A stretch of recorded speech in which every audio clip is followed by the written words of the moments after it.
Shri Swami Samarth Austro रेमेडीजमध्ये आपले स्वागत आहे. आज आपण महिला आणि मुलींसाठी एक नवीन विषय घेऊन आलो आहे. PCOD, मासिक पाळीत महिलांना होणारा त्रास. भरपूर पोटात दुखणं अथवा अतिरिक्त प्रमाणात फ्लो होणं, यामुळे महिला मासिक पाळीत त्रासून जातात.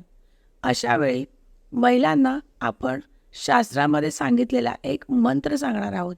त्यामुळे त्यांचा त्रास कमी होण्यास मदत होईल. मंत्र असा आहे की ओम बालारूपेण विद्महे परमेश्वरी धीमहि तन्नो कन्या प्रचोदयात. हा मंत्र आपले त्रास कमी करण्यास नक्की मदत करेल. त्यामुळे हा मंत्र तुम्ही नक्की करून पहा. धन्यवाद. माझं चॅनल आणि उपाय जर तुम्हाला आवडत असल्यास लाईक, शेअर आणि सबस्क्राईब करायला विसरू नका.